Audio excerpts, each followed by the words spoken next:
వ్రతశాల ఇది నా యేసు నివసించశాల. ఎందుకు దేవుడు అలాగున ఆయన ప్రార్థన ఆలకిస్తూనే ఆయన ప్రార్థనకు భూమి మీదకి దిగివచ్చినటువంటి దేవుడు తొడ గూటి మీద ఆయన్ని కొట్టేశాడంట. ఇలా కొట్టినా కూడా యాకోబు వదలట్లేదు. నీవు నన్ను ఆశీర్వదించేంత వరకు నేను నిన్ను విడవనని అంటూ ఉన్నాడు. దేవునికి స్తోత్రములు కలుగునుగాక, దేవునికి మహిమ కలుగునుగాక. ఎందుకు ఆశీర్వదించాలని ఆయన కోరుకుంటున్నాడు చెప్పండి? ఆశీర్వదిస్తే ఏమవుతుందని? మరణము తొలగిపోతుందని ఆయన ఉద్దేశం. మరణము తొలగిపోతుంది. ఆశీర్వాదం ఉంటే ఎవరితో అసమాధానంగా ఉంటామో వారితో సమాధానం కలుగుతుందని యాకోబు యొక్క ఉద్దేశం. నీ ఆశీర్వాదం నాకు ఇవ్వయ్యా అని దేవుణ్ణి వేడుకుంటూ ఉన్నాడు. అలాగే దేవుడు నిశ్చయముగా ఆయన్ని ఆశీర్వదించి ఏమన్నాడు చెప్పండి? ప్రార్థనలో పోరాడేటువంటి వారికి దేవుడు ఇస్తున్నటువంటి మంచి మాట ఏమని ఆయనతో పలికినటువంటి మాట చూడండి. ఆదికాండం 32వ అధ్యాయం 28వ వచనం చదువుకుందాం. నీవు దేవునితోనూ మనుష్యులతోనూ పోరాడి ఓడిపోయావు నువ్వు అన్నాడా? దేవునితోనూ మనుషులతోనూ పోరాడి గెలచితివి, ఇక మీదట నీ పేరు ఇశ్రాయేలే గాని యాకోబు అనబడదు అంటూ ఉన్నాడు. దేవుని సన్నిధిలో ప్రార్థనలో విశ్వాసంలో పట్టుదల కలిగి రోషం కలిగి పోరాడే వారికి జయమే ఉంటుంది కానీ ఓటమి మాత్రం ఉండదు ప్రియులారా. 400 మందికి ఏషావుకు దేవుడు చేసినటువంటి కార్యం ఏంటి చెప్పండి? ఏం చేశాడు? చంపాలని వచ్చినటువంటి వారు ఏం చేస్తున్నారు ఇప్పుడు? సమాధానపడి సంతోషంగా కౌగిలించుకొని దుఃఖపడి ఏడ్చి కన్నీరు గార్చి మునుపటి కంటే అధికమైనటువంటి ప్రేమ సమాధానం వారికి కలిగేటట్టుగా దేవుడు ఘనకార్యం చేసి చూపించాడు. ఇప్పుడు ఒక్కరు ప్రార్థన చేస్తే దేవుడు ఆలకించాడా లేదా చెప్పండి? నిశ్చయముగా ఆలకించాడు. అలాగే ఇంకొక మాట కూడా మీకు జ్ఞాపకం చేస్తాను. ఒక్కరే ప్రార్థన చేసినటువంటి భక్తులు. మొదటి రాజుల గ్రంథము 18వ అధ్యాయం 22వ వచనాన్ని చదువుకుందాం. అప్పుడు ఏలియా, యెహోవా ప్రవక్తలైన వారిలో నేను ఒక్కడనే శేషించి ఉన్నాను. యెహోవా ప్రవక్తలైన వారిలో ఏలియా ఒక్కడే మిగిలి ఉన్నాడు. అయితే బయలునకు ప్రవక్తలు 450 మంది ఉన్నారు. బయలు ప్రవక్తలు ఎంతమంది? 450 మంది ఉన్నారు.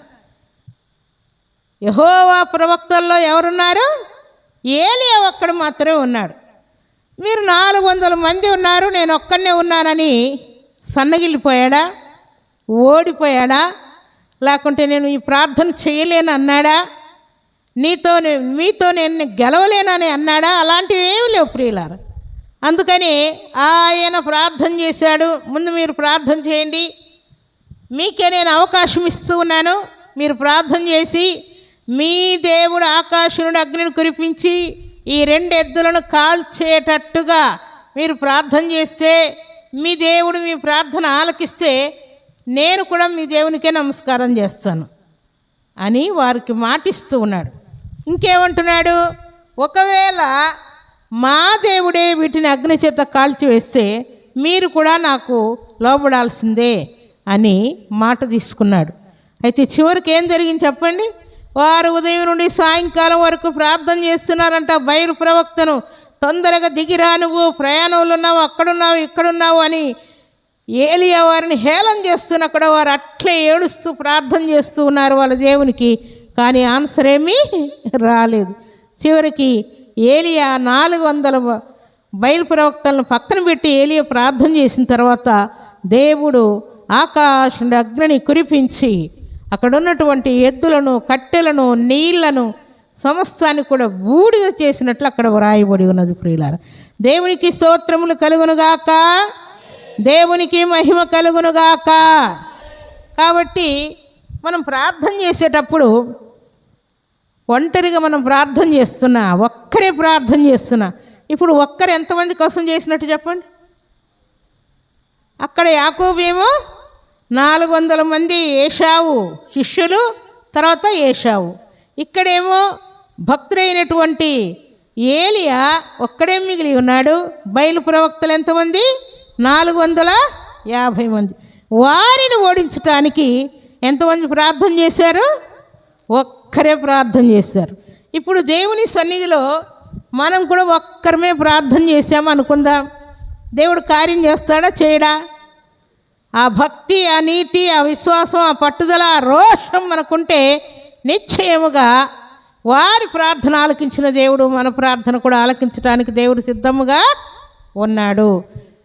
చాలాసార్లు మనకు వచ్చేటువంటి డౌట్, 10 మంది ఉంటేనే దేవుడు ఉంటాడు, లేకుంటే 2 ఉంటేనే దేవుడు ఉంటాడు, 10 మందికి మించి ఉంటేనే దేవుడు ఉంటాడు, 100 మందికి మించి ఉంటే, 1000 మందికి మించి ఉంటే దేవుడు ఉంటాడు అనుకున్నారు. కానీ ఇక్కడ ఏలియా ఎవరు కావాలని కోరుకోలేదు, యాకోబు కూడా ఎవరు కావాలని కోరుకోలేదు. దేవుడు నా ప్రార్థన ఆలకిస్తే చాలనుకొని రోషంతో వారు ప్రార్థన చేశారు. దేవుడు ఘనకార్యం చేసి చూపించాడు. ఏదైనా సందర్భం వచ్చినప్పుడు మనం కూడా ఒక్కరమే ప్రార్థన చేయాల్సిన పరిస్థితి వస్తుంది.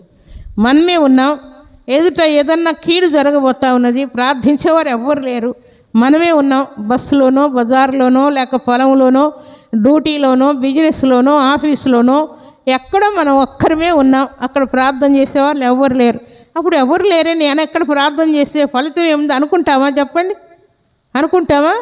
వెంటనే ప్రార్థన చేసి, దేవా నిశ్చయముగా ఈ కార్యం చేయ, నీ సన్నిధిలో నేను సాక్ష్యం పలుకుతాను, నీ నామాన్ని మహింపరుస్తాను, అర్పణిస్తాను, ఇలాగ చేస్తానయ్యా, ఇలాగ చేస్తానని మనం ప్రార్థన చేస్తాం. అలాంటి పరిస్థితి యాకోబుకు, ఏలియాకు కూడా వచ్చింది. ప్రియులారా, చాలామంది భక్తి కలిగిన వారు కూడా ఇందులో ఉన్నారు.